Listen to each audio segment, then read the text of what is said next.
नमस्कार दोस्तों। जैसा कि आपको यहाँ पर पता चल रहा होगा कि हम आज धर्मशास्त्र से रिलेटेड बात करेंगे।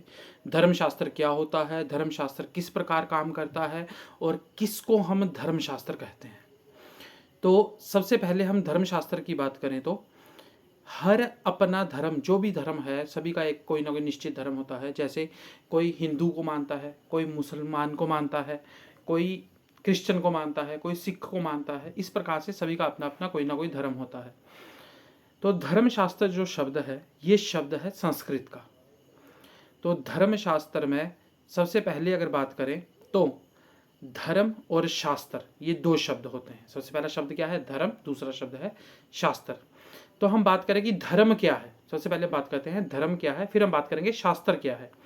तो धर्म के बारे में अगर बात करें तो धर्म के बारे में सभी विद्वानों के अलग अलग मत हैं, परंतु अगर हम व्युत्पत्ति के आधार पर देखें तो धर्म होता है यह धारेति सह धर्मा, जो धारण किया जाता है उसको धर्म कहते हैं।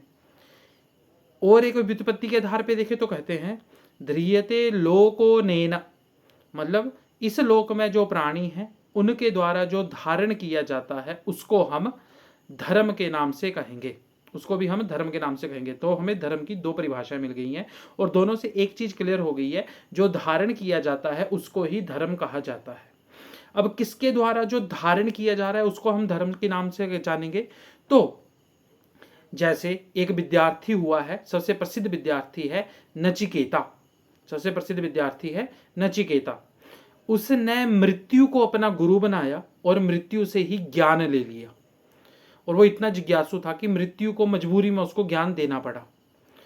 तो इसलिए विद्यार्थियों के लिए सबसे प्रसिद्ध जिसने धर्म को धारण किया, विद्यार्थी धर्म को धारण किया, उस व्यक्ति का नाम हुआ नचिकेता। अगर किसी ने, विद्यार्थी ने उत्तम जिज्ञासु उत्तम कार्य करने हैं तो उसको नचिकेता के नक्शे कदम पे चलना चाहिए, तो वो विद्यार्थी धर्म को अच्छे से कर पाएगा। अगर वो नचिकेता के उत्तम कर्म पे नहीं चल रहा है विद्यार्थी, तो उसको समझ जाना चाहिए वो एक अच्छा विद्यार्थी नहीं है, अच्छा एक स्टूडेंट नहीं है।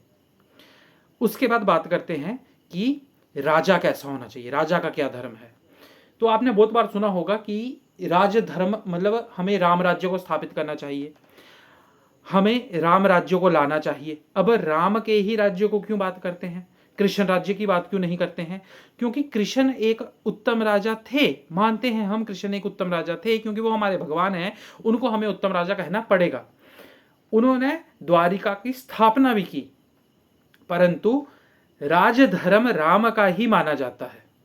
इसलिए अगर उत्तम राजा बनना है तो राम राज्य स्थापित करना पड़ेगा, और वो राम राज्य तब स्थापित होगा अगर हम राम के नक्शे कदम पे चलेंगे। तो इसलिए राजधर्म वालों को या अच्छे नेताओं को राम को फॉलो करना होगा, अच्छे विद्यार्थियों को नचिकेता को फॉलो करना होगा, तो वो एक उत्तम विद्यार्थी बन पाएंगे। तो इससे हमें एक बात क्लियर हो गई है कि धर्म जो हमारे पुराने बुजुर्गों ने धारण किया और जिससे वो प्रसिद्ध हुए अपनी लाइन में, हमें वही कार्य करना होगा। इसलिए उत्तम उत्तम के हमें कार्य करने होंगे, इसलिए हमें वही कार्य करके हम वो चीज कर पाएंगे। जैसे नचिकेता से हम विद्यार्थी बन सकते हैं, राम से हम एक उत्तम राजा बन सकते हैं। ये बात हो गई क्लियर कि धर्म क्या है, यह धारेते सह धर्मः। अब जो नचिकेता ने किया ये हमें पता कहां से चलेगा, जो राम ने किया वो हमें पता कहां से चलेगा, वो हमें पता चलेगा शास्त्र से। तो शास्त्र की डेफिनेशन क्या होती है? शास्त्र की व्युत्पत्ति है शिष्यते अनेन इति शास्त्रः, मतलब जो हमें शिक्षा देता है, जो हमें ज्ञान देता है, उसको हम शास्त्र कहते हैं। अब जो धर्म का ज्ञान हमें दे रहा है उसको हम कहेंगे धर्मशास्त्र। जो हमें धर्म का ज्ञान दे रहा है उसका नाम हो जाएगा धर्मशास्त्र। जो हमें राज का ज्ञान दे रहा है वो हो जाएगा राजनीति शास्त्र। इस प्रकार से ये हो गए हमारे धर्मशास्त्र, मतलब जो हमें धर्म का ज्ञान दे रहा है उसको हम धर्मशास्त्र कहेंगे। धर्म होता है यह धार्यते सह धर्मः। अब धर्म के बारे में हमें आगे एक कदम चलते हैं। धर्म के बारे में अगर हमें जानना है तो हमें पहले समय के बारे में जानना होगा। हिंदू धर्म में समय किस प्रकार काम करता है, क्या समय होता है, किस प्रकार वो काम करेगा, किस प्रकार हम उसको देख सकते हैं। तो समय के टोटल प्रकार होते हैं 6। समय के टोटल प्रकार हैं 6। सबसे पहले समय जिसमें गिना जाता है वो 6 प्रकार से गिना जाएगा। सबसे पहले हो जाएगा वर्ष, दूसरा हो गया अयन, तीसरा हो गया ऋतु, चौथा हो गया मास, फिर हो गया पक्ष, फिर हो गया दिन। ये टोटल हो गया आपके 6।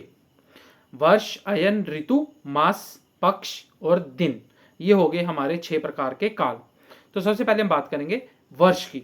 वर्ष टोटल होता है 5 प्रकार का। सबसे पहला वर्ष है सावन वर्ष, नंबर 2 पे आ गया सौर वर्ष, नंबर 3 पे आ गया चांद्र वर्ष, नंबर 4 पे आ गया नक्षत्र वर्ष और नंबर 5 पे आ गया बृहस्पति वर्ष।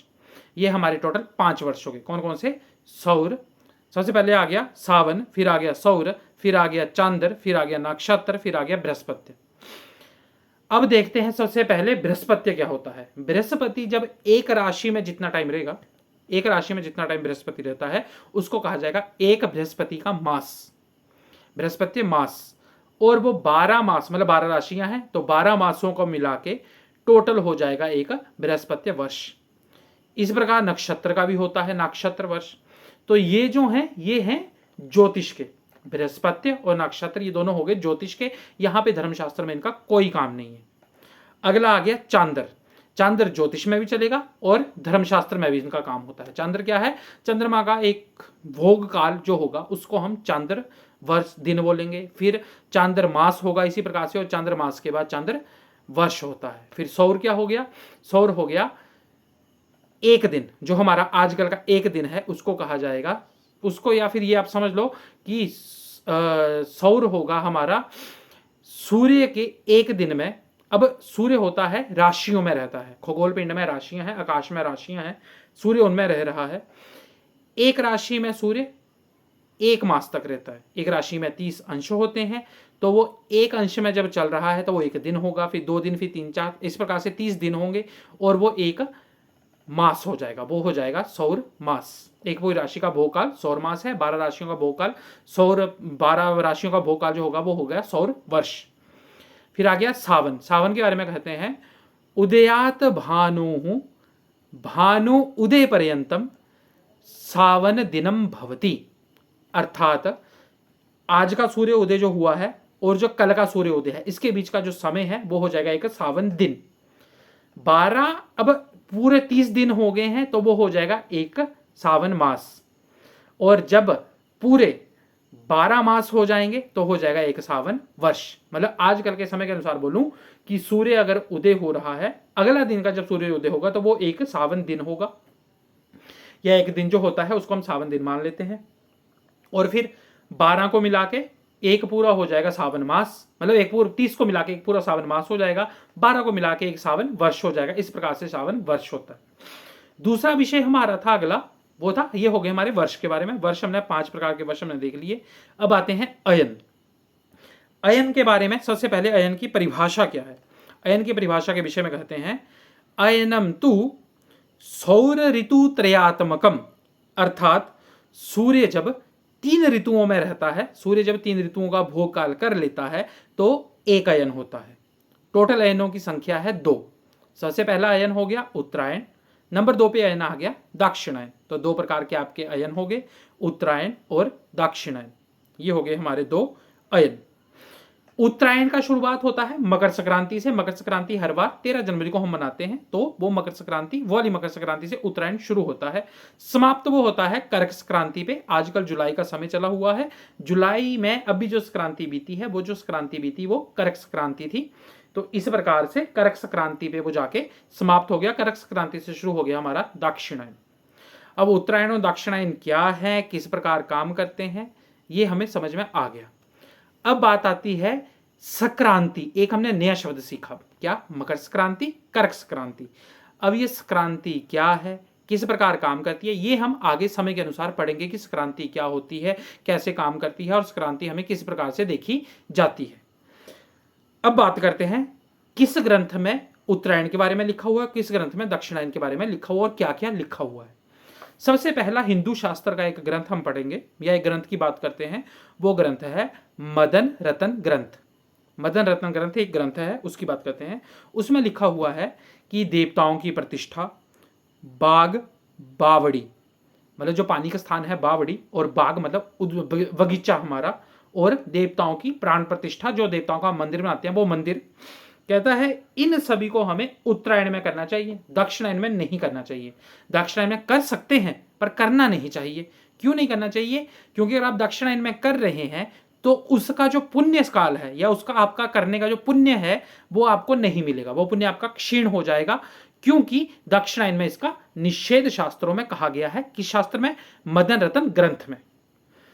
परंतु वैखानस एक ऋषि हुए हैं, उनका मानना है कि आप दक्षिणायन में मातृ, भैरव, महिषासुर मर्दनी, बारहा, नरसिंह, त्रिविक्रम इन देवताओं की आप मूर्ति स्थापना कर सकते हैं।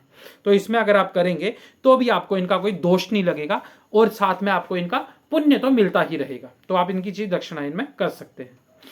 रत्नमाला एक ग्रंथ है, वो वैखानस का अपवाद करती है। रत्नमाला क्या कहती है कि गृह प्रवेश, देवताओं की प्रतिष्ठा, विवाह, मुंडन, यज्ञोपवीत इत्यादि जो भी आपके शुभ कर्म हैं ये सारे आपको उत्तरायण में करने चाहिए। अगर आप दक्षिणायन में कर रहे हैं तो ये निंदित कर्म है, आपको दक्षिणायन में ये नहीं करने चाहिए। दक्षिणायन में हमेशा निंदित या गृहित कर्म ही करने चाहिए, मतलब जिनके बारे में बुराई की गई है ऐसे कर्म ही आपको दक्षिणायन में करने चाहिए। तो मुंडन, विवाह इत्यादि ये सारे शुभ कर्म हैं, तो आपको ये उत्तरायण में ही करने चाहिए। कोशिश आपको करनी चाहिए कि आप इनको उत्तरायण में ही करें। इसका अपवाद फिर एक और ग्रंथ में मिलता है, वो ग्रंथ है काशी खंड। पुराणों में एक है, पुराणों में खंड होते हैं, तो उन्हीं पुराणों में एक पुराण है, उसमें एक खंड आता है काशी खंड। तो काशी खंड में कहता है कि काशी खंड में काशी की महिमा का वर्णन करते हुए वो कहते हैं, सदा कृत्युगम चास्तु, सदा कृत्युगम चास्तु, सदा चास्तु उत्तरायण, सदा महोदया चास्तु काश्याम निवस्ताम सताम।